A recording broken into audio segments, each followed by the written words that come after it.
What up, guys? Bobby Roast Beef Jigs and Bigs here. You guys are watching on YouTube, which is crazy, right? I hope you enjoy this. This is something new that we're kicking off. Stories from the beef seat. So what we're doing here is we're recording the interview process with our guests. And what we're doing is we're opening that up to our jig heads that are over at our Patreon to jump in and ask any questions if they've got them. And I am joined right now. I've got, of course, who the fuck is Joe Brown in the house, but I've also got Taylor Magditch from Fish or Die Bait Company with us. We're gonna have a great conversation. I'm looking forward to it.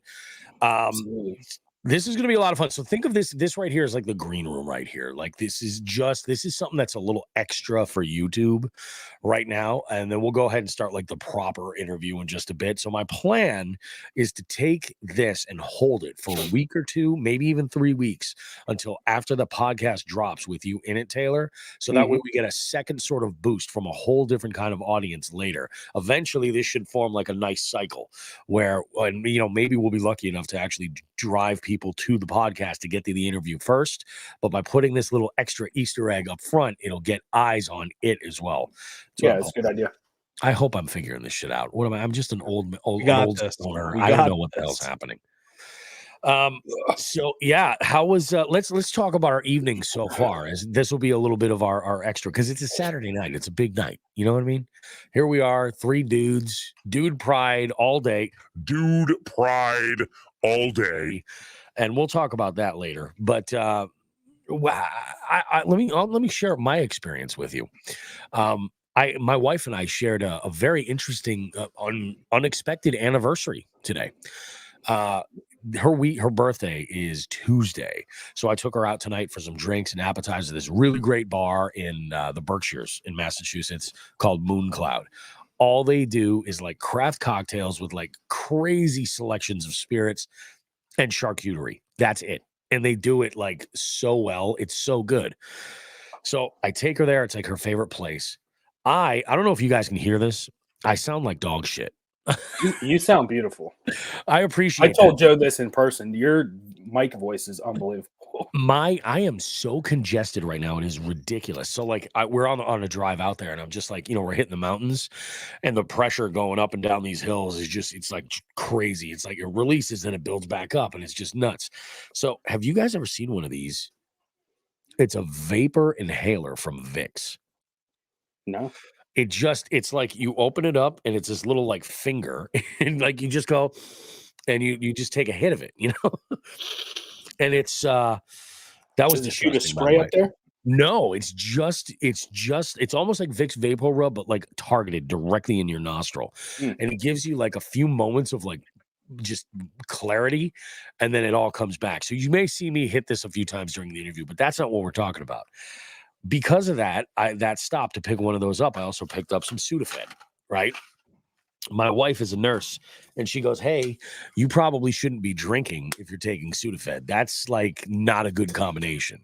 And I said, "Okay, cool."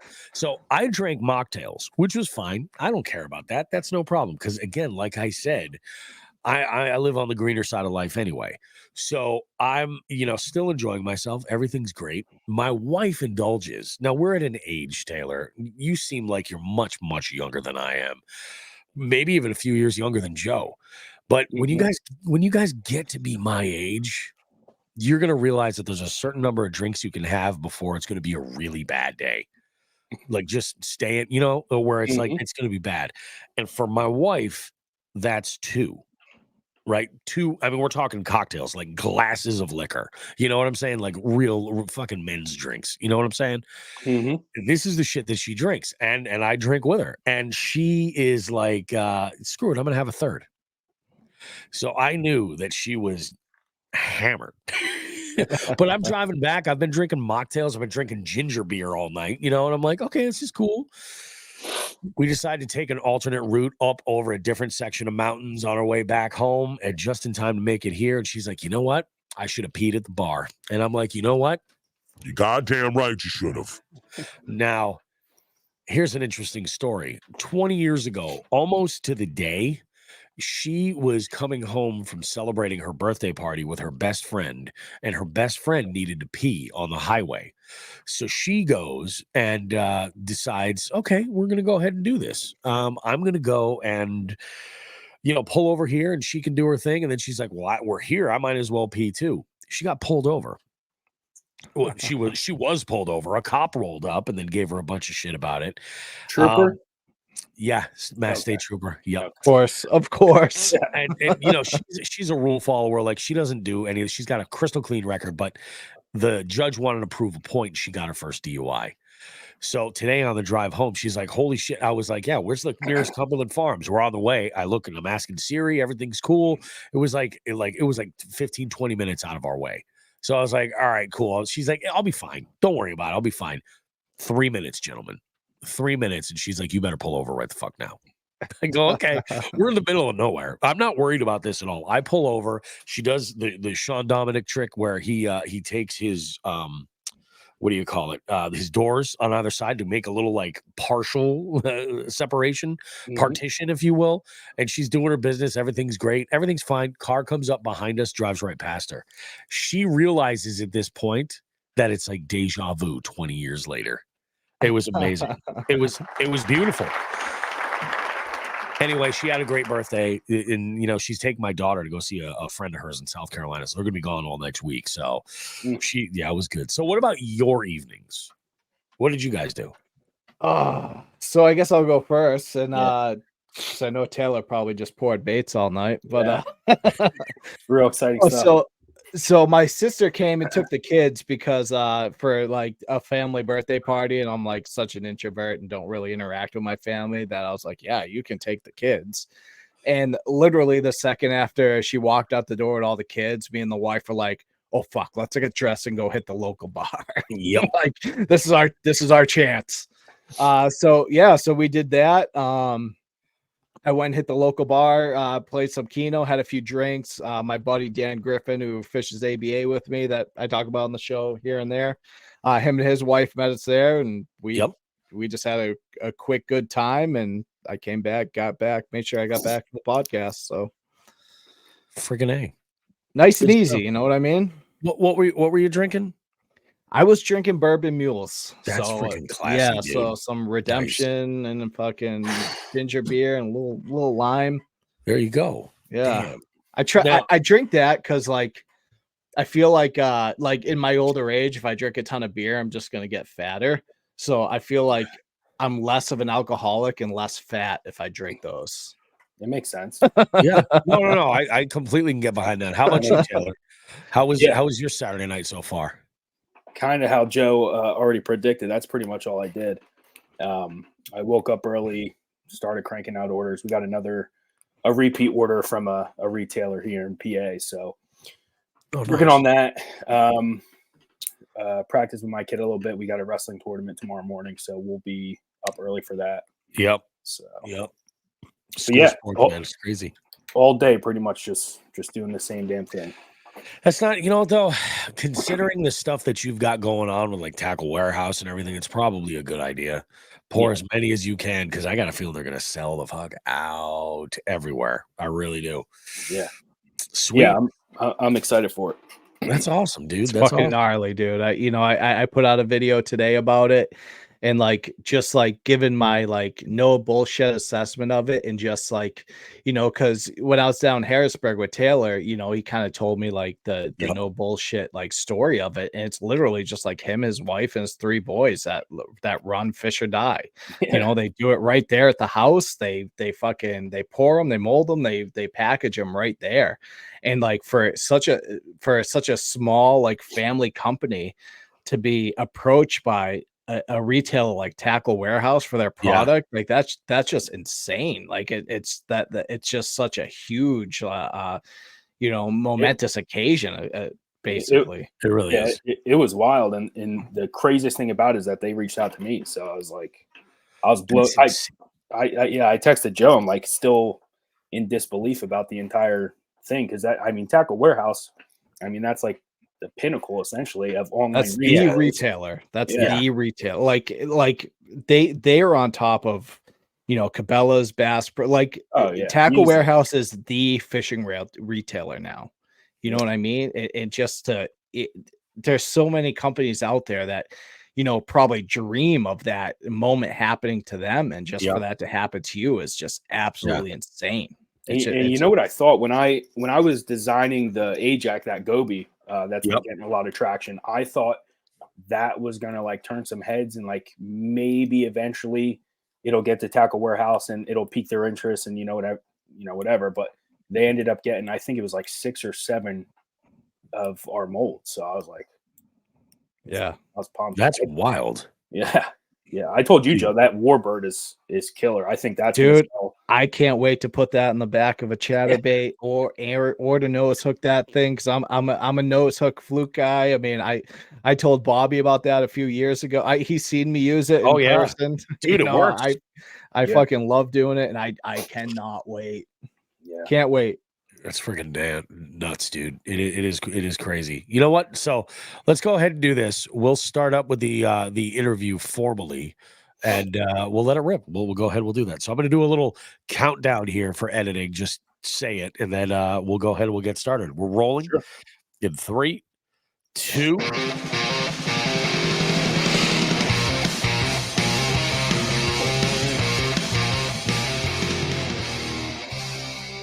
Alrighty, guys. Bobby Roast Beef here, back with it. We got a guest in the beef seat this week. We have none other than Taylor Magditch, owner and proprietor of Fisher Dye Bait Company, which, if you've been looking at fishing social media, I would say in the last couple of weeks, really since the end of January, this has shown up with a couple of his baits specifically getting a ton of attention. And we have Who the Fuck is Joe Brown with us.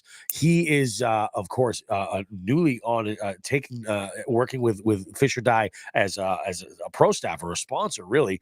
And Joe introduced me to these baits, and Taylor, I gotta say, dude, you're doing some real innovative stuff with plastics. Really, really innovative stuff. Yeah, appreciate that, man. Yeah, it's one of the things. It was funny. Joe, we came back from the Columbus show, and while we were there, obviously he had just come from the show in Harrisburg. But having being in the booth, he was showing off some baits. He gave me a pack of the Ajax because he knows that I love that finessey swim bait style. But I've never seen anything like that prior to that specific bait. The positioning of the tail. Mm-hmm. Where it seems like it's inverse. Can you kind of let's start there. Let's talk about the Ajax. Like, what is it about that bait that you looked into? Because I mean, not only that, the mold is unbelievably high detailed. It really is crazy. Yeah. So I wanted to tap into that market because it's so huge, especially near me. So I'm in Lehigh Valley area, PA. Fishing is mediocre, so we all we travel up north to New York and whatnot, so we gained traction up there, and I had the design idea, and with that tail, I just wanted it to catch the eye of anything nearby when you're not moving it, because huge right now, St. Lawrence up there in the river, currents kicking, and if you're not moving that bait whatsoever, that tail is going to be inverted. I should have one right here, actually. So that way, even if you're not moving it, that tail is still going to be kicking. It's still going to get some. Yeah. Let's see here if we could do it here. Oh yeah. There and it is. It's super light where the plastic meets that. Like any kind of motion in the water at all is going to have that thing just kind of twitching. But even the other fins, the pectoral fins, are unbelievably highly detailed. Oh yeah. And now this is what I'm really curious about. What is we'll know from the bait maker's mouth, what's your ideal way to rig that? So as I mentioned on average or aggressively anglers post, I like that core tackle. I like that twitch swim bait. That's killer, but easiest and most efficient, in my opinion, is probably just a straight ball head jig. Yeah. Very simple and super, super effective. You're just dragging it slow like a tube. Yep. You can do those quick hops. And like I said, you're going to get hit on the fall a lot. I don't know if you've seen that underwater video, but I have. Yeah, the thumping of the tail on the way down. That's and it pumps. Yeah, Like, it's killer. It's killer. it's, sometimes that's what you need. I mean, especially like sometimes you're fishing just like deep water. That fall, like getting some attention is huge, and that's got enough where it's actually it's pretty aggressive. Like Yeah. it really is. That video does a lot of justice for it. Let's kind of start back at the beginning. Like, I'm a sucker for an origin story. I can tell me about how you got into fishing, like where it got into your life, but also where you got into bait making and sort of how you kind of honed your craft to the point to where we are right now. Yeah. So without getting into crazy detail, some shit went down at work that left a horrendous taste in my mouth. And I came home and spoke with my wife, and we kind of went over our options as far as, plan B, C, D. And I've been an outdoorsman since I was a young kid. And fishing has always been a passion of mine. So I really just looked at it from like a business standpoint. What would be easier in a sense if I needed to leave, entering the hunting industry or the fishing? And I figured fishing would be a tad easier. Whether I was wrong or not, I don't know. But we decided to go all in. Legitimately pulled all my money out from the pension. And started it, and literally, like, you'll see me post. I keep posting like hashtag burn the ships, and that's where we're at. I mean, it's all or nothing at this point. So we're grinding. That's freaking wild. I'm looking at some of the notes that you put in here. And you put current LEO, hate it, LOL. Tell me about that. Like, what is it that you hate about being in that seat? I definitely can relate. So I don't think I can, Bobby. I don't think. Oh, really? That bad? Yeah, okay, fair enough. Fair enough. No. Only because I know people are watching this, and that'll just create a whole. Yeah, I respect that, because Taylor and I had conversations about, like, my career, and it's just kind of, I think it's just a cultural and generational change within, our society right now that kind of like really like hinders, what at one point was a true passion to many people that has kind of died off, of late in the last couple of years. Yeah. And what I will say is it's a shame because, like you said, Joe, it's a passion, and like anything I do and anything I've ever done in my entire life, I'm like full throttle. Like when I became a cop, I was diehard. I was that, fucking loser wearing blue line everything everywhere I went. St. Michael this, St. Michael that. We know a couple guys like that. Yeah.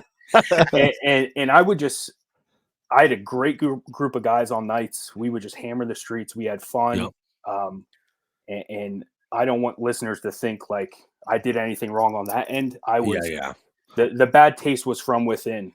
Gotcha. Within. So, a lot of politics. Dude, I'm sure it's the same. Totally That's what I deal with. Yeah. So I'm sure it's the same. Yeah. So it's freaking bananas. But on the flip side of things, you're also celebrating a huge announcement with the announcement that now Fish or Die baits are available at Tackle Warehouse, which is a giant accomplishment. I mean, for any custom, like, small batch bait maker to get to that point where your stuff is in a major player in the retail game, that's a big deal.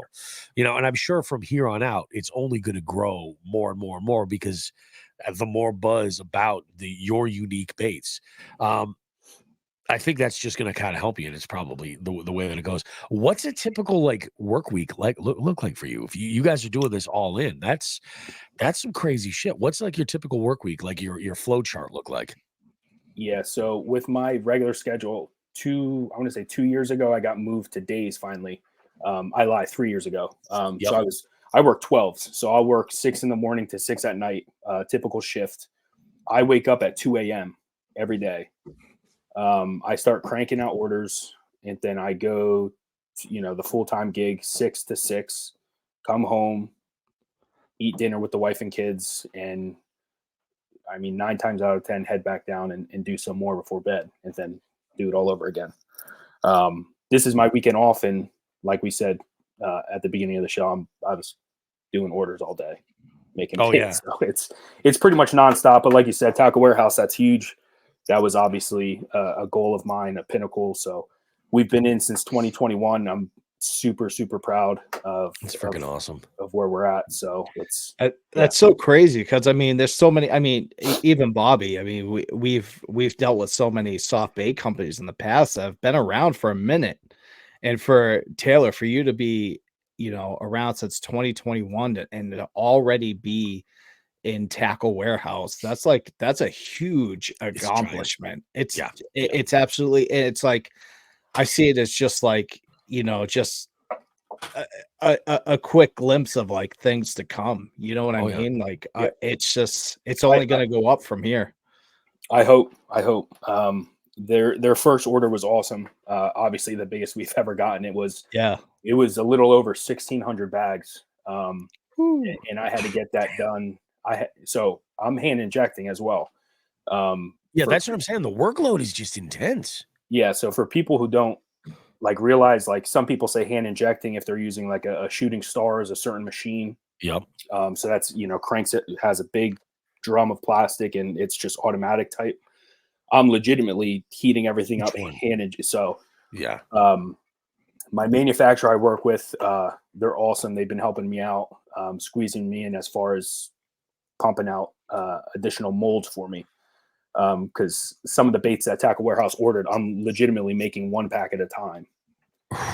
So it was brutal, but we made it happen. It took us 3 weeks, and we had that order done and kept up with all the other orders coming in as well. But that's a quick turnaround. That's insane. Like a Chinese sweatshop down in Taylor's fucking house. Yeah. Well, as we're talking here, she's upstairs scenting and packaging everything. Yeah. That other order. Oh my God. Yeah. I can't imagine, dude. Congratulations to you. Like it's tough to burn the candle at both ends like that and really make it happen. I'm glad things are taking off. Yeah. We're very fortunate. I'm in my 9th year right now. Obviously you do 20 to retire. I would love to get that pension. Realistically, I don't think I'll make it that far. We can vest at 12. I think that right now that's a realistic goal for me, to just struggle these next, 2 years. Yeah. And then hopefully I'm at the point where I can do this full time. That would be great. I love also that you said it. You're using your own molds, and you've got molds that are being cranked out. Like I think, when I said earlier, I said that you were innovative with your plastics. This is not somebody in a garage with a do-it kit. Like nothing, no shade to those folks that are doing that. Like there are just some folks that are doing that, and I get it. Like the recipe is the plastic, and there's something different. But that's how I started, Bobby. Yeah, I mean, that's how everyone starts, and it got to the point where, like I said, all in. Yeah. And I'm not going to make it into retail. We're not going to make any type of traction or bring any attraction in the industry if it's just going to be the same as somebody down the block. So it's innovation, Taylor, you really got to tell that story that you told me down in Harrisburg of kind of how the fish or die molds came to be, because it was really like enlightening for me, and just like it was just crazy of like the college kids and all that. You got to tell that for the Warbird, yeah. So Garrett Thompson, he's living the dream right now with JT Kenny down at Okeechobee. He got hired full time, I think, marketing for net bait. So awesome dude. He was a stud for West Virginia University. I had a PA team trail event on Lake Erie. So he was fishing with his partner, Ethan. I forget where, but he left the tournament and then drove to Erie to meet me. And we ended up fishing together, pouring down rain. It was horrendous. But during that time, when we were riding around, I said, what don't we have that you would like to see in a lineup? Because obviously retail, getting in the stores, you want to, at least for me personally, I want to have something in each technique for somebody. So he's like, dude, you got to make a soft plastic jerkbait. So Flukes are obviously huge. So I came home from that event. I'm like in I'll say my personal vehicle. And I'm like sketching out ideas, and I still have the sketch. I can find it. I showed you, right, Joe? Yep, you showed Yeah. me. Yep. So I started sketching. I'm like, this looks really good. So then I went to Northampton Community College, which is where I met my wife. And they have a good engineering program, and they have a 3D printing. It's like one of the biggest in the area, I guess. Unbeknownst to me. So I go there. I'm like, hey, this is what I'm thinking about doing. I need like this design and this idea brought to life, essentially. Yep. And the kid's like, oh yeah, you come back this time, whatever. I'll show you how to do it. I'm like, no, I don't want to learn how to do it. I want to pay you. You want to have it done. Yeah. I want it to get done correctly. I don't want anything to do it. So he's like, oh, okay. So I worked hand in hand with him. This kid, awesome. And he designed it for me. So then I brought that design to my manufacturer. Also not far, hour and a half away, thank God. So I literally went there today to pick up another mold. That's awesome. Yeah. So bring it to them, and they put it into their system and make the mold itself in the aluminum. So that's freaking amazing, dude. Yeah, I mean, it really is amazing. It's nuts. Let's talk about your fishing. As far as what you like to, do you exclusively bass fish? Do you dip into multi-species at all? Do you have any techniques that you are kind of lead more into? Yeah. So I grew up, like I said, the bass fishing is not good whatsoever near me. I grew up trout fishing.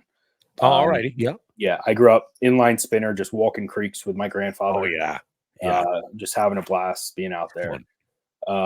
Yeah. So then obviously graduated to bass eventually. And nowadays I got the pontoon for the family. I don't have a bass boat yet, unfortunately. So I hop in with my buddies up in the Poconos, and we hit Harvey's Lake Wallenpaupack. Like I said, we go up to New York. And I'm drop shotting 75% of the time. I have a drop shot rod in my hand. I mean, it works great. It works great for me. For anybody, and our Gadsden, that was my first custom design, and it's killer. So I if it ain't broke, don't fix it in my mind. No, 100%. I'm going to actually put the Gadsden on screen so people can see what he's talking about. In the notes, when he sent over, he said that this is your best seller right here. Yeah. The Gadsden. And I love on the website, you actually list a number of different techniques that are recommended. And I also love, a drop shot, obvious. I think that's a go-to. Ned Rig, Nico, Demiki. But you also list like plastic firmness on a scale. And I think that that's really, really unique and very cool, to be honest. This is like what, a 2 out of 5? Yeah. So the 5's going to be like, So is it 4 or 5? Looks like 4. Okay. I think the 5 was probably our saltwater blend that we ended up doing. But so the 1 was a drop shot blend, if you will, but very, very soft. I have to update the site now that you say that, because I'm getting rid of the 1. So the 2 will now be the 1. The 2 will be the softest. Yeah. Just, and I'm not closed-minded in any sense in regards to that. So a few people reach out. They're like, hey man, so the 1 was the Dragoon. That's another drop shot bait. Okay. They're like, yo, I love the Gadsden. It works great. Dragoons just tear a little bit easy. I just want to let you know this and that. So after a few people, you know what I mean? I'm like, maybe I should just bump it up. It's not going to hurt anything as far as the action goes. So a crazy thing about, the baits, like most of their baits, is you notice that they have those eyes, which is a huge thing in the bait market right now. And like it's something that blew my mind is he tells me, he's like, oh yeah, like me, the wife, and the kids, we hand glue all the eyes to all the baits. Bananas. How not the kids, me and the wife. Oh, you and the wife, not the kid. Soon enough. Yeah. When they come Taylor of and age. I have kids around the same age, so I get it. I wouldn't Yeah. be having my fucking twins putting that shit on yet. But No. they'd be all googly eyed. But they're not reliable enough. Yeah, but that's huge. That one single detail is so big in the industry right now. Yep. And just the fact that they are putting those. It's one thing to have them on hard baits, you know, the jerk baits, the crank baits, and whatever. Yeah. And even now the bladed jigs, but to have them on your soft plastics, that's a game changer. Oh, absolute game changer. It's go ahead. I was gonna say, especially for like around me, smallmouth is huge in New York, and I'm sure around you guys as well. And that is like that's key because they're vicious, man. They attack on sight and they just want something to piss them off half the time. So it's and you know, that's the other thing too about like as far as the eyes on plastic specifically. It's that little kind of those little details that are really you can only innovate on certain baits so much. Yep. So you really have to pay attention to put your signature on things. And you know that how people use that phrase, show them something different all the time. Yeah. Well, if that little bit of glitter in that eye on that drop shot bait on the Gadsden happens to get the attention of one more fish, that could be the difference between making a check or not in a tournament. Sure. Yeah, absolutely. It's the innovate like what I love, like the one thing what I loved with Taylor and Fish or Die is, especially when I got down there and I saw all the baits, you know, in person, is, you know, we talked about like how he has his own molds, but it's we are now in like a market of, like, for instance, like the Yamamoto Senko, like all those aren't you can get those molds anywhere. They're not, you know, they're not shit, what's that word I'm looking for? They're not proprietary. Yeah. So anyone do it actually bought the whatever you call that. Yeah. So and yes, the blend of plastisol and everything's different, I'm sure. But no, like Taylor and Fish or Die have their own mold, their own design. So like in a realm of like you know, in other people we've talked to or we've seen, you know, it's all like Andrew from Tackle Talk or he's got to get back to me. God damn it. Yeah. I'll get in touch with them. I'll tell them to. Joe and Andrew are homies now. Yeah. Oh, is that true? Yeah, Andrew and I had some good conversations in Columbus, but no, even like Tactical Bassin or whatever, they talk about how, you know, it's just you can only reinvent the wheel so many times. Yeah. The good thing about Taylor is he figured it the fuck out. He figured out a way to reinvent the wheel. I mean, in the little things from his own molds to the little details like the eyes. It's like that's the kind of shit that's what, like, if I mean, I'm not, but if I was a buyer or marketing at Tackle Warehouse, that's the shit I'm looking for. You know what I mean? So it's like he has set himself apart, and it is showing in such a short time too, with only being in business for, you know, 3 years. It's absolutely it's bonkers. It's bananas. It really is. In 3 years' time, that's crazy, and everything is in house. That's nuts. What do you think the 5-year plan is, Taylor? Like, what do you think as far as I'm thinking more on terms of like growth of, are you going to start adding like more help to kind of take some of the weight off your shoulders, or is this something you're just your nose to the grindstone until you just can't? Yeah. It's kind of nose to the grindstone till I can't. Yeah. But within 5 years, I want to move south. Half my family, both. You and me both. Well, you got a year and a half left. You ain't that long. I do. Half my family's in St. Pete. Beautiful area on the Gulf in Florida. And if I were to dream and tell you what I want, I would love to just buy a piece of property down there, build on it with a big pole barn. And that's kind of my full-time gig, 9 to 5. That's what I'm doing. Yep. I don't have to worry about waking up at fucking 2 a.m. anymore and being tired 24/7. And I can really make a run at it in the industry, and of course hire help. Of course. You know what I mean? You need it. Yeah. I need it now. I can't afford it. So everything up until this point and probably the remainder of this year, will continue to go back into the company. Yeah. Yeah. I think I lie. At the end of this year, I think we'll start not having to anymore. But there's my issue is I'm always seeing improvements. Yeah. That's the negative as far as like how my mind works with it. Where the clamshells, Joe, you saw them in person. They're awesome. They're a need be. Yeah. Especially for your baits with all the detail and whatever. You don't want to just stick that shit in a random plastic bag. I mean, we've all seen it with craws and stuff where it just they get all fucked up and crimped, whatever. Yep. I want it to look good, and that was a kind of a knee jerk reaction by me this past year. Obviously, I knew we needed to do that. Yeah. I kind of wanted to price it out and wait a little bit, and I just said fuck it. So, yeah. So we'll be putting a little bit more in. I'm trying to do a saltwater bait as well. Yep. I'm rolling out a Ned bait within the next few months, which should be pretty killer. I'm working on that with a stud at Bethel University, Dylan Fogarty. So that's crazy. Nice. Good for you. That's friggin' so awesome.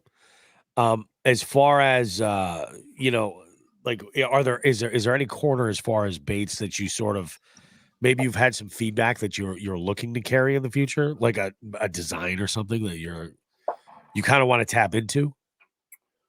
What do you mean? I'm talking like are you gonna take the leap and get into like doing like hard baits, for coverage? example? Well, either hard baits, yeah, that's a great example, or like even getting into still with plastics, but like more like boot tail style, like swim baits, like larger stuff like that. Gotcha. I'm extremely hesitant on the big swim baits. Extremely hesitant. Reason being, every bait that I make, I don't know if you've noticed or not, but I do not do laminates. So I don't do any laminated baits.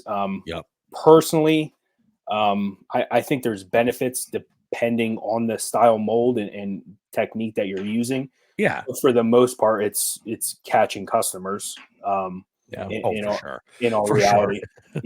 In all reality. So, and me being hand injecting it, a dual injected mold, number one, it's human error. So you're going to have some baits that aren't correct that I then have to chew up and reuse. And you can't do that with laminates. So I learned my first year financially that was not a good idea. Gotcha. And I think those big swim baits, that is one type of bait that probably is beneficial to be made that way, especially now with all the high end ones out there that are being produced, and they're great baits by all means. So, in a sense, I'm smart enough not to take on things that I can't do.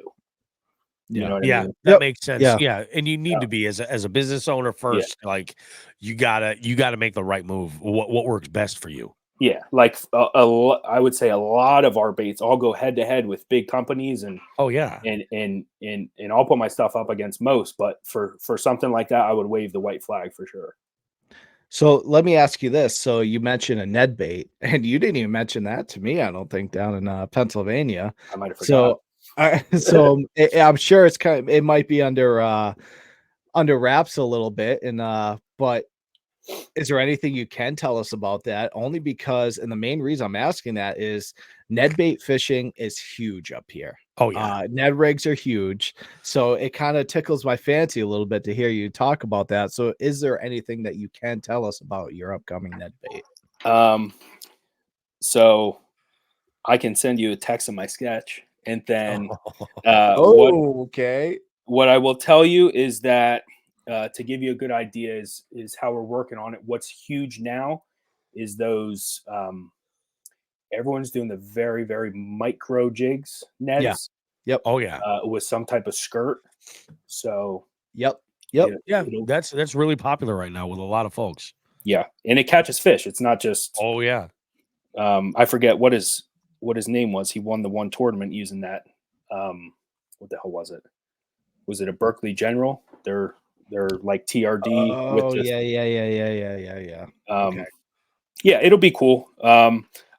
For the time being, right now, my manufacturer is doing multiple molds for me of the stuff we already have. So that way, another big order hopefully comes in. I won't be killing myself. So I want to get those molds first, and then I'm going to finish this process of designing that.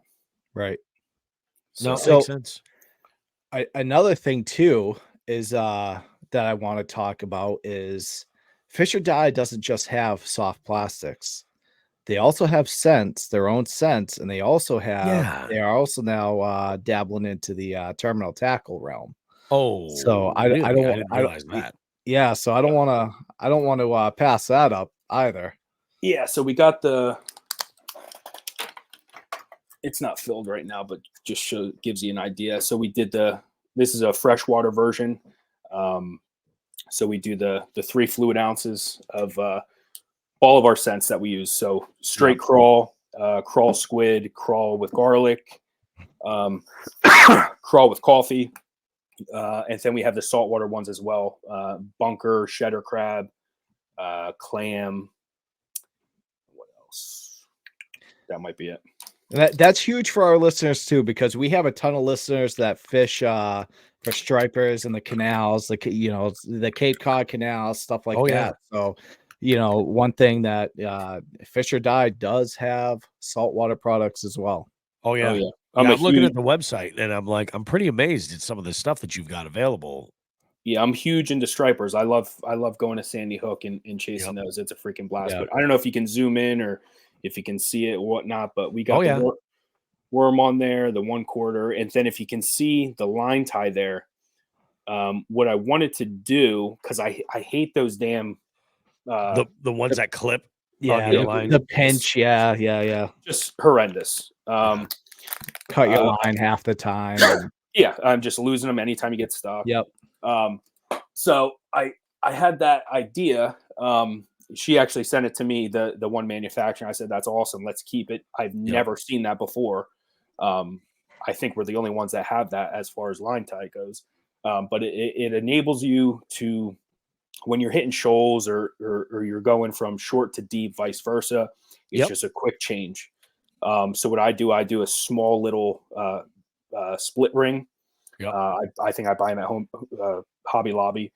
So you go from, 10, 14 feet, and then all of a sudden now you're at, 45, 50. It's just, I keep one in my pocket and I just switch it out real quick.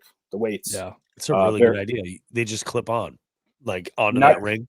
Yeah. It's almost like a keychain with your keys. Yeah. That's or you can literally just tie on. It's the same concept, but it gives you that added benefit. You know what I mean? So that's awesome. And for us New England folks, those are tungsten. Yeah, I was just gonna ask that. Yeah, those are tungsten. That's awesome, dude. So you're in the tungsten game, and dude. Yeah.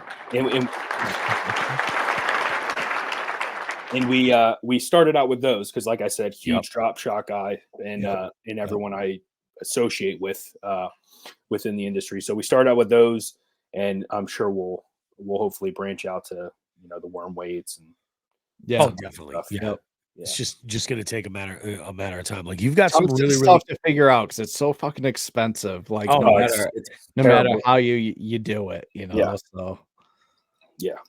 It's crazy. I'm looking at some of the stuff on your site right now. Like you've got a couple of bundles, saltwater bundle, largemouth bundle, smallmouth bundle, which is a great way to get the baits in the hands of folks if they're like, I kind of want to try. Yeah, they kind of want to try a little bit of everything, but that's really good because it's sort of like, at least from the consumer, it feels like you're putting your stamp of approval. Like if this is what you're targeting, these are great to throw in your experience. Like that's really kind of a great way to sort of sample it and everything. And I mean, you've got a bunch of stuff here on the site. Let's get into do you have a favorite? I know the Gadsden is your best selling. What's your favorite to throw? It'd be that. Yeah. I'd be lying. I can see why. Something else. Yeah. I'm sure in June when I'm up at the St. Lawrence River and I'm throwing the Ajax every day, I'm sure that'll be my favorite. You know what I mean? Yep. But I use that, like I said, 90% of the time. So it's funny because Taylor and I have been talking since Harrisburg about, obviously there's logistics of it work out, but the ABA military tournaments at Hartwell this year.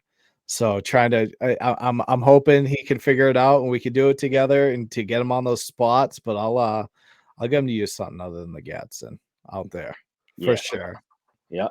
No, I'm hoping, dude. I've since we texted about that, I've been trying to figure. I get it. It's tough. It's a grind, man. It's a grind. So let's talk, getting back to you and fishing personally, is there anything that, a body of water that you've got on the bucket list that you would just love to sink your teeth into, throw these baits in? Probably I would love to go to Fork. Yeah. Would love to go to Fork. That's on my bucket list too. Oh yeah. Yeah. I mean, Land of Giants. Yeah, St. Lawrence I've been to, and that's smallmouth heaven up there. So Fork's probably my largemouth. I don't know, even smallmouth out in Idaho. I heard what's that with Josh Jones, his freaking bag put together. Yep, unbelievable. Yeah, so maybe out west somewhere. I got to go to Cali eventually and do like a Delta trip. That would be pretty cool. That's a big one on my radar. Yeah, big time. Big time. That would be legit. Okeechobee would be cool. Oh yeah. Now that it's coming back. Yeah. Texas, I think, has taken over as the Mecca, but Okeechobee is coming back very quickly. That's great. Yeah. So that's cool. I love seeing Martin win during the Open. Yeah. Even like Florida's coming back. You got Okeechobee. I got a few drinks in me, guys. Sorry. Fair. Okeechobee's good. St. John's River is still there, but I think you're right. Texas is kind of taking the Mecca from them, and I wish we saw. I mean, I even wish we saw more tournaments out in Cali, like Clear Lake and stuff like that. Oh yeah, I know. I don't know. One of the guys that we had at the Dark Horse Tackle Airbnb is from California. He flew in, and just like knowing how the fishing is out there, it's just I'm really surprised that they don't have more out there. Yeah, I know. It's Zaldane's from out there, right? Yeah. Yep. I think so. Yep. Yeah. Yeah. So I know. Yeah, it would be killer, man. It's in the first time in years, so I'm sure their showing would be huge. Yeah. Oh yeah. Yep. No, but, makes sense. But Fork, I get Fork. It's probably my number one, man. That's like I said, that's a land of giants. I mean, even watching, Milliken and stuff, just the fucking fish that he gets out of there. I mean, he moved there for a reason. Yep. Oh, yeah. You know what I mean? Exactly. 50 pound bags. Like, are you kidding me? And they do it right. Like, people hate on Josh Jones all the time, and same with Milliken, but yep. I mean, they're not dummies, man. They're not at all. They're putting in the time and the money. And with Josh Jones, he goes. I laugh. He goes back and forth with the Oklahoma fishing boat or whatever. Yep. Because Texas does it correctly. Their program, their lunker program, that is top notch. That's why they are the new number one. Right. And I think I was telling you, Joe, like I wish states, like every state could do what they do, because sort of emulate what they're doing down there. It's not like we can't. Like for PA, it's very, very mediocre, and there's no reason in my mind, maybe I'm wrong, but to go get the same type of program mentality, go to Lake Erie, get those monster smallmouth from Lake Erie, and then start putting them in the lakes around all over PA. Yeah. Get the best genes in these other places. Yeah. And then call out some of those stunted fish. Correct. Yeah. Yeah. I mean, we've talked about a million times on the show, like, our 1 pounder, our 2 pounders here are 5 and 6s in Texas. You know what I mean? Like, oh yeah, they're catching my PBs like we catch 1-2 pounders around here. It's absolutely insane. Yeah, guys are walking out of work to like a fucking pond off the highway and catching a 5-pounder on their lunch break. Yep. Crazy. And they're like, oh man, I wish I got something bigger. There are, that's the thing. There are big fish, like, but like when you're further up north, the grow season is different. Yep. It's a lot more of a challenge to break that 5-pound mark. Yeah. It's just a fact. Yeah. Bobby did it. Bobby did it up here. I did it. I got lucky. I got did. I got fucking lucky. From the bank Joe, too, Taylor. From the bank. Really? yeah. Joe, you haven't broken the 5 pound mark? I've broken the 5. I haven't broken the 6. Oh, okay, all right. Yeah. You're into the BFS though now, right, Bobby? I am. Yeah, I'm starting to get into because I like to look at fishing as like I'm trying to be the whole angler, like dabble everywhere, figure out really like what I like the best. But I was out, and actually in this episode, I'm going to share a story about when I was out this last week and I tried 4 spots, skunked at all of them. Wind was ridiculous. But I have never been more amazed in my BFS setup than I was on Saturday or on Friday morning. Unbelievable. Yeah. Like casting micro jigs with like just unbelievable accuracy. And I'm like, it's pretty awesome. Yeah. Have you dabbled at all? Have you gotten into it? I haven't. It's tempting because you throw that thing right in your car or your truck, anywhere you go. It's very, very tempting. But I have one BFS set up, and I don't know if I told you, I've talked about it on the show. I don't use it a ton for tournaments just because it's so like I'm trying to get fish into the boat quickly, you know what I mean? And you really can't with that BFS setup. But I was at Hartwell pre-fishing, and I had hooked into something, and my BFS reel, Corrado BFS, fucking the handle just like shot off with the spring and everything, like just exploded as I'm bringing this fish in. But so I was like, so it kind of put a sour taste in my mouth, but or a bad taste in my mouth. But I actually did do the one we had talked at the Dark Horse Airbnb. Oh yeah. That about the warranty. Like I think it might have been Adam telling me, like, no, do you need to like contact them? They have a really good warranty program, and they do. Oh, Shimano, yeah, they do. Yep. So they gave me everything, and I just got to ship it out now. So, but it is to have that casting setup and being able to do stuff that you typically would have to do on a spinning setup on a casting setup. It's pretty cool. It's pretty fun. badass. It's fun. What I'm really looking forward to this year is some wet wades with that single rod, like super minimal, like small bundle of tackle, as light as can be, and just because I'll tell you one of the things, like you mentioned trout earlier. This year, one of the things that I noticed this year that I really sort of floored me a little bit was that I was catching trout on tiny little swim baits, like 2-inch swim baits, like crazy. Yeah. And what a fun way to catch them. You know what I mean? Yeah. Like when they won't bite an inline spinner. Sometimes, it's you don't have the right color or whatever. Like changing out swim baits is so simple, and it's not something that they see all the time. And I was just absolutely crushing them. I went out to harvest trout. There's one day, and that's all I was doing is throwing around one of these. And so what I've been throwing lately are just these tiny little mule jigs with these what the hell do they call them? Oh, the donkey tail swim baits. Oh my God. So question for you, if you know, who owns Mule? I believe his name is Ethan, and he has a YouTube channel called Fish Anything. Okay. I believe. I'm pretty sure his name is Ethan. They have some cool stuff. I always see really cool stuff. Yeah, I always see Paul Glass post them. Oh yeah, absolutely. Him and Ramon. Ramon fishes ultralight almost exclusively, and like I look at it like this: this BFS setup is just one little tool in the arsenal, because I'm trying to build like a wide spectrum of combos to do everything from big swim baits to the tiniest finesse stuff. I am so congested, folks. I apologize if you're hearing me. You guys hear it too. I hear it. I hear it. Now, yeah. Oh my God, it's ridiculous. I'm sitting here. It's it was from the 2 hours of sleep a night you were getting in Ohio. I don't know. I feel like I was pretty well rested in Ohio. I don't know, but I am interested, Taylor, in a couple of things. First off, it would be a Jigs and Bigs interview if we didn't talk about food.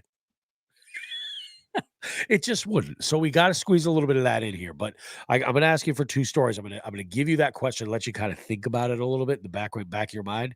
So what I'm looking for from you are 2 stories. Okay, like one of them being the moment that you were either most proud of on the water, or that go-to story if you were at an event and somebody said, "Oh yeah, here you fish." Like that sort of story. It might not even be about fishing. It might be like a story that you had something to do with a customer involving one of your products. And then the other thing I want is like the biggest sort of like the biggest epic fail, of your fishing life, like that sort of story when it just all went to hell in a handbasket. That's fucking easy. Oh yeah, I bet you it is. But before we get there, so go ahead and kind of process some of those. Before we get there, I want to know this. I ask every guest this. So let's say we're fishing in your area, right? And like, I'm a firm believer that the best way to end either a great or a terrible day of fishing is with a good meal. Maybe it's a late breakfast, maybe it's lunch, whatever it might be. But I'm looking for a mom and pop spot that you're like, yeah, this is where we're going. Yeah, I'll give you breakfast. I love that. Yeah, so right off my road, Family and Friends Restaurant in Wingate, Pennsylvania. It is unbelievable. In mom and pop, that's exactly what it is. It's family owned. The prices barely have changed in years, so you're not paying $30 for breakfast. It's great. Yeah. I love walking in. All the old timers are at the same spot they're always at, bullshitting, reading the paper. That's my favorite. Yeah, that's my dream when I get old. That's what I want. Yeah. Yeah. But so definitely them. And I might be biased. When I first started all this out, I actually had a live bait vending machine that I thought all right. I thought that would be a great idea. Yeah. And it was just extremely time consuming. And I couldn't keep up with it with the plastics. Sure. So they were nice enough. I didn't know them prior, but I approached them and they were nice enough for me to put that there. So I had that there for about a year and a half. That's freaking awesome. Yeah, they're good people. Yeah, that's great. That's great. So let's dive into these stories. The good, the bad. You take them both, and there you have the facts of life. So good. I've mentioned this in the past, my last one, but it is memorable, so I'll say it again. Sandy Hook trip. I was supposed to wake up early. My grandfather was supposed to come with me, and then my brother. I don't know what the hell happened. I forget, honestly, if somebody slept in or it was supposed to rain, whatever. But it came to be 11 a.m. and I'm like, I have nothing going on. I'm free the rest of the day. My grandfather's retired. So I'm like, hey, do you want to go? All right, I'll go with you. Text my brother, hey, do you still want to go? I'm waking up now. Yeah. So we end up going out. We stop at the tackle box, of course, on Route 36. They're good friends of mine. And Phil hooked us up with what we needed. He sent us where we needed to go right at the point there. In the action, the stripers were blitzing like crazy. It was absolutely unreal. Nice. I've never, this was 2 years ago. I've never had an experience like that with stripers. It was just insane. I mean, layers and layers of stripers coming out of the water, chasing bunker. It was just an absolute blast. And my grandfather, he's, like I said, walking the streams with him, fishing for trout. He's ecstatic with like a 14-inch brown trout. You know what I mean? So these huge stripers holding them. I mean, it was pretty gnarly. That's pretty wild, man. Yeah. That's pretty wild. And that's how it is sometimes. Like, it's the timing, Yeah. Imagine had you not slept in and you were out there earlier and totally missed that blitz, you could have been in some other spot. Yep. And if we woke up early like we typically would have and get there at 5 a.m. Yep. Maybe they're not there at the time. Maybe they're not hitting it hard. Oh, yeah. You know what I mean? That my grandfather gets pissed. Why'd I come out here? And then we leave before it happens. You know before what I mean? It all goes down. That's awesome, man. It's so wild, too, because like I'm thinking I hate to say I'm in the market to buy a boat, but I'm looking to buy a boat. You are. He's not lying. I am. I'm looking to buy. No, not a bass boat. That is an expense I don't need. I just need something like well, I guess you'd consider it like a fish and ski or like something with a deeper V hull that I could do a lot of different stuff with, because I would like to be able to go and take it on large bodies of water and troll. Just again getting into that whole angler sort of mentality. Yeah. But I'm looking. The reason why I want to do it is because I love kayak fishing, and I will continue until I'm unable to kayak fish. I love it. I love the solidarity. I love the stealth. I absolutely love it. It's blowing up. It really is. It these really last is. these last 2 years, it's like, Yeah, it really is. And there are bodies of water that I fish that it just doesn't make sense to throw any size boat with any sort of an outboard on there at all. So like I'm gonna do that like as often as I am as I'm able to. But the thing I love most about fishing is fishing with other people. I think that I looked at it like this. I was like, in my mind, I'm like, so if I were to go to like Quabbin Reservoir, which is up near us, it's a big drinking water reservoir. You can't bring any boat in there. They have a special program where you have to get a seal and then, all this. It's a bunch of bullshit. Taylor and I talked about this when we were down in Pennsylvania. But of course, you can rent a boat. So it's like $60 for a day. It's not terrible. It's terrible if you're doing it every single week because that is like a boat payment. Yeah. You know what I mean? So I'm like, up. if I could just fish with my dad 4 times a month, it's worth it. You know what I mean? And I think, he's retired. He's got the time. I own my own business. I've got the flexibility. 100% I would do that. Factor in that now I can fish with my daughters and my wife, She's already signed on that, like, if there's a boat, like, she's coming out with me, which is great. She's like, I might read a book. I'm like, I'm telling you, I'm going to get you on some big smallmouth and you're going to fucking shit your pants. Yeah. It'll be a You know what I blast. mean? So, yeah, that's a big one, man. I'm trying to convince my wife to do I think it might be ABA, Joe. The couples league. Yeah. Yeah. Yep. Yeah. It's all down south though, which kind of sucks. Yeah, it's far. It's far. There's not too many divisions that do it. I think that's kind of neat though. My wife is kind of a hammer, dude. She gets on them. And I kind of like where this is going, Joe. We could do a national CPR couples league. Yeah. Why not? Yeah, right? That's true. Why not? We could fuck around with that and find out. Yep. That I think that's a really good idea. So yeah, that's as into the market as I am, but for the right reasons, like for exactly what you said there. Like I want to have that outing, with the people I love, and not have to be like, have them scared shitless because they're in my old kayak. Like, oh my god. Right. Well, I'll tell you what, I'm trying to sell it just because my family's grown. I got 3 young boys. But we started out with I still have a 16-foot sun tracker.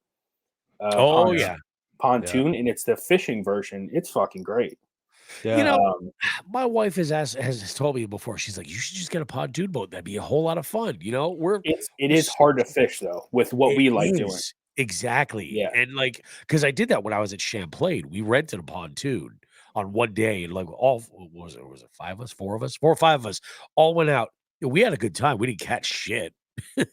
Yeah, I mean, for kids throwing out bobbers and you're just kind of sitting there drinking. Yeah, ideal. Perfect. Yeah, but that's not what we do. Launching and loading a pontoon is a whole different world, though. Yeah. That's what I'm saying. Anything else. Oh yeah. Yeah, no good. Last thing I need to do is be classed as lake lice. Let's be honest. Yeah, yeah. After some of the shit I've slanged around on the internet, no, I don't need to do that. So, what about that one? Easy. I told you this, Joe. My Cayuga trip last year. So, I was a member of Slay Nation. I'm sure you've heard of that. Oh yeah. Frankie Provolone, baby. Hell yeah. Awesome, dude. So I was going up to Cayuga for the Civil War. I think it was PA versus New York. And event was Saturday, so I went up Friday pre-fish. So for me, 3.5 hour drive. Not too bad. Not terrible. Yeah. Wife's bitching though. Not great though. Yeah. Not great. not great. That's certainly not great. So orders are in the queue to be made. Kids are crazy, and wife just was annoyed. But regardless, so I get the kayak all loaded up. I'm ready to go out there. So I have nowhere to go. I've never been to Cayuga, and I launch at the north side, and some other people are launching. So I'm kind of just cruising, finding my way, and I had a Hobie Passport. Yep. So I'm like 230, 235. I'm not small. And I had the Yak Attack crate on the back, fucking loaded up. It was Yeah. probably 100 pounds. I had every single rod. I had like 8 rods. So I'm going, I'm fishing, trying to figure out the lake. I'm looking at maps, this and that. And it's not crazy choppy, but it's windy. And you know how those lakes can get. So Oh yeah. Excuse me. So I make a cast, I'm doing something, and it was my own fault. I leaned a little too hard. Oh yeah. Fucking go in. So me being a newbie to the kayak world and being a little too comfortable and content, I didn't strap any of my stuff down. Oh no. So I'm in the water. Boom. Now I'm floating. The thing goes off. I'm just floating there in Cayuga, and my phone, $2,500 probably worth of rods and reels, all my tackle, bottom of the lake. It's fucking insane, dude. It's funny because a very similar thing happened to me. Because I remember that. Yeah, you just don't like. You don't think it's gonna happen? No, because like with mine, I was like, I was at the time when I had that kayak, I had a fuck, I can't think of the name right now. Starts with an R. Anyway, it had like gunnels kind of on the side. So I thought you had a Slayer, Joe. So before that, remember I had 2? Oh, that's right. Yeah. So that's right. So I had missed a hook set, and so I was like, okay, I'm gonna throw something else out to him. I go to like throw it in the gunnel next to me, but missed, and like the rod went to the water, and just like real quick, I just leaned over to try to scoop it, and next thing you know, I was choking up water. And it's like a natural reaction too. Yeah, that's it. You don't even think about it, but and it was the worst because I mean I'm 3.5 hours away. Obviously now I'm floating. Luckily, his name's Justin Kozlansky, a good friend of mine here from PA. He was in a boat pre-fishing. Oh, okay. So he saw it happen, and they came over on the boat, got me. Luckily, I had my keys in the undercarriage of the canoe or the kayak, so I had my truck but no phone. So then I had to go to the ranger station. Yeah, and make a call. Like it was fucking 1998 and print out MapQuest Christ. to the nearest T-Mobile and buy a $2,000 phone so I could GPS my way back home and explain to my wife. Explain to my wife what occurred. Who was already annoyed. Already annoyed. So what the hell did you do? By far the worst. That's rough, dude. Like the financial loss, like anytime you flip a kayak, you're gambling with something. Like I've done fucked up in my kayak a couple of times. I haven't gone in like anything crazy deep or anything. I've never had a PFD go off or anything like that. But that said, like you always lose something. There's always something that just gets wrecked or like it's never the same. I mean, I thought I messed up my Corrado when I first, my first. That's right. I remember that. Yeah. I was like, oh shit. I cleaned it out as best as I could. It's fine. You know, it's all right. But yeah, I was worried. I was like, this is crazy. That sucks, dude. Because the gear that you lose is definitely one thing. The phone, that's the biggest pain in the ass. Isn't it crazy how like attached to the hip we are at these things? Like so many people are useless without them. I make my living on these. Like, you know? And it's that is freaking bananas. And the worst part is that I have no one else to blame but myself. Yeah, that's exactly it. That whole ride home, I'm just thinking about it. Like, why the hell did I not strap everything down? Yeah, they have straps. Why did I not use them? Yeah, you know what I mean. Same thing for me, dude. Like I lost so many rods and reels. I was like, if I just wasn't fucking lazy and I just strapped them in, I would have been fine. Yep. It is. It's freaking bananas, dude. Well, hey, Taylor, thank you for so much for being part of the show. We appreciate it, man. Yeah. We're looking forward to obviously very, very good things for your company, but also I'm excited to see how this works with Joe, you know, because I know what you're getting into. If you need any, if you need any references right there, I got you. No, I think you've got one hell of a guy who's going to be an amazing spokesperson for your products, which are amazing and they speak volumes on their own already. So do yourself a favor, man. Promote. Where can folks find out more about Fish or Die, the company, more about you? If they have any questions, what's the best way to get a hold of you, and what platforms can you be found on? Yeah, so easiest would be Instagram. So we're Fisher Die Bait Co. Co at the end. I'm in charge of the account, obviously doing everything. So you shoot me a message, I'll get back to you. And same with Facebook. I think it's just Fisher Die Bait Company. The website itself, FisherDieBaitCompany.com. So you can find everything there. But like you said early on, I encourage everybody to go to Tackle Warehouse. Support me that way. I would like as much traffic as possible to keep them coming back. So I think that would be the best way to support me if they're planning on doing so. Oh yeah, that's awesome, dude. I'm stoked for you. I really am. Yeah, awesome. excited. And maybe, hey, who knows? Maybe we'll get you an Omnia soon. You know, Dude, I've reached out to him, so I'm hoping. Oh yeah. I got a strong feeling. They're a Minnesota company. I think they would eat up some of your products. Yeah. Just in what they could sell like locally at their brick and mortar alone, I think would be insane. So yeah. I mean, sure. a huge deal would be knowing that you're already in Tackle Warehouse. Like any of these other folks, like why wouldn't they? All it takes is one, and then boom, you're going to see it. It's going to happen. I 100% agree. Yeah, I think within a month and a half, hopefully, we'll start hearing from Tackle Warehouse how everything's looking on their end and the traction, and so it's so important to get that feedback. You know, like if you're working for somebody, you got to know what's going on. It's critical. It's nuts. And I think, also like I know that the Dark Horse Tackle community would love to see, some Ajax or any of your baits that you've got in their boxes. So, maybe that we got to make that happen. I'm gonna hook them up. I'm gonna hook them up. Yeah, give them my number. We'll make it happen. That's what I told them. You're gonna have to start teaching the boys to shoot plastic, man. That's gonna happen. Those are going to be your best employees. You know what I mean? Loyal. Awesome. That's all I need is loyalty. Yeah, that's exactly right. That's right. Yeah, you can't buy loyalty. That is crazy. Yeah. Freaking bananas, dude. And Bobby, I told Joe for that June trip, St. Lawrence, you're more than welcome. You know what I mean? Oh, I'm all about it. I'm trying to get a nice cabin up there, Airbnb, and I got that Dylan kid that I mentioned that's working on the net rig. I extended the invite, obviously, a few guys from PA. So whereabouts on the St. Lawrence are you planning on going? Like Thousand Islands, A-Bay? Yeah, near Clayton, most likely. I might have a real nice Airbnb to send you to. Alrighty. Yeah, we do. That's right. They're also fellow bait makers. We talked about A-Bay Lure Lab. Yeah, they're right there on the same. Yep. Okay. Actually, I don't know if we talked about them.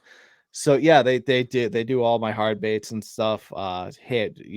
Christina, he hand paints everything. All custom paint. Yeah. Oh, dude, it's beautiful. Check them out. They're fucking wild. And he uses all the blanks that we always buy anyway, like the DTs, the Vision 110s, and he's just hand painting them. They're phenomenal.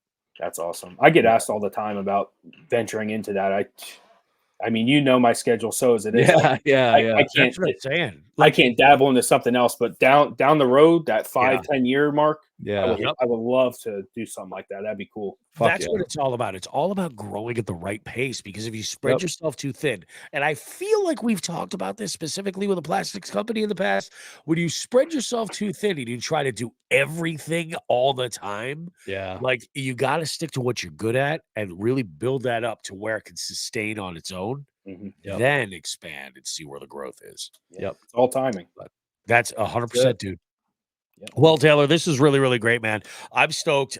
This is the very first Jigs and Bigs interview that we've recorded video for, where the listeners are going to be able to, we're basically going to be dropping these after the podcast drops, so that this way we can kind of double up and get more attention on the content that we're creating. So we're trying to double dip a little bit with YouTube and podcasting. We'll see how it goes, but I appreciate you doing being a part of the show. I love your products. I think it's awesome. I wish we had some weather that was like a little bit more in the wheelhouse of going out and throwing some conventional shit. I'm so sick of skim ice everywhere. I'm losing my mind. I'm about to take a ride to the Cape. Wash it everywhere. Maybe next weekend.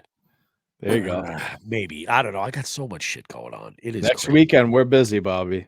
We're busy. Yeah, next weekend. You're right. Next weekend we are. We got the next Springfield show, right? Yeah, right. Yeah, Springfield show. The Sportsman show is happening.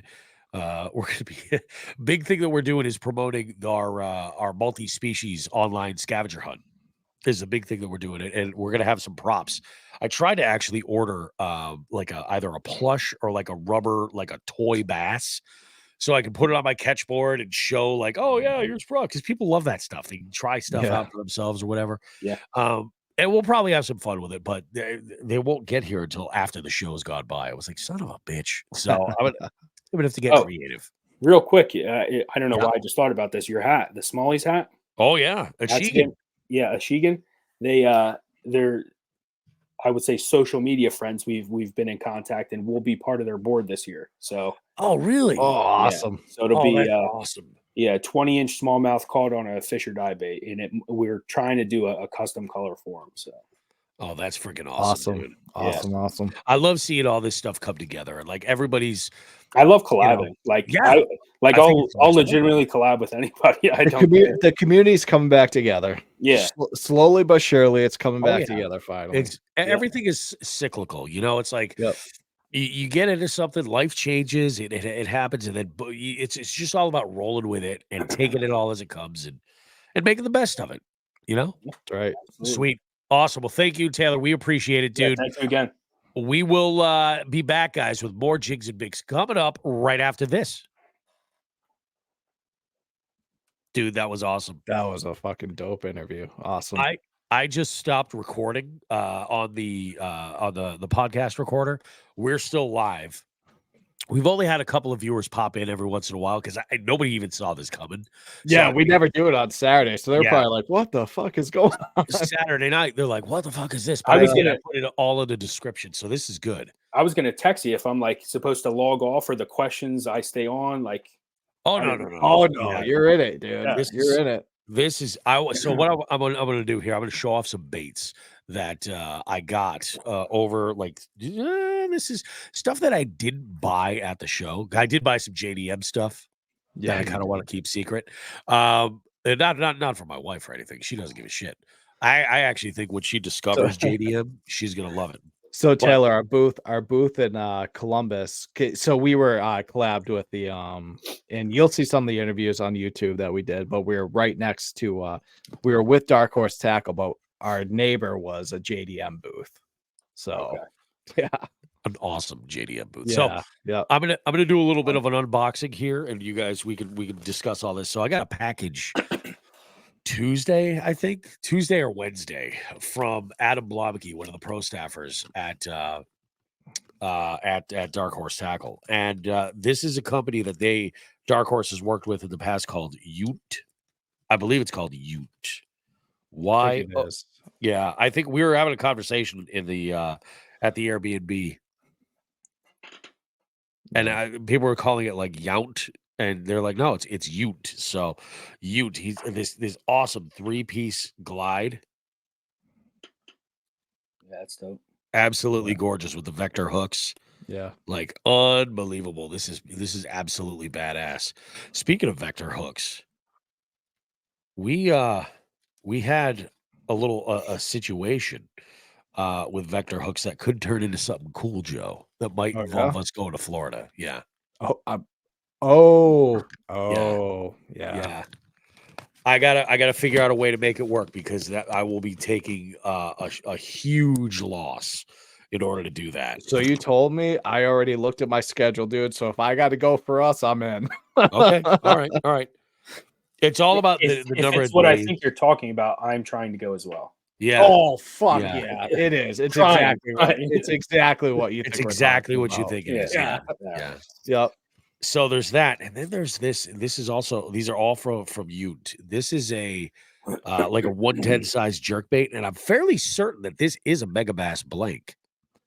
That looks like a Megabass blank. Very similar. Yeah. This curve right here, and then the bill. That's I if I was a betting man, I would say that.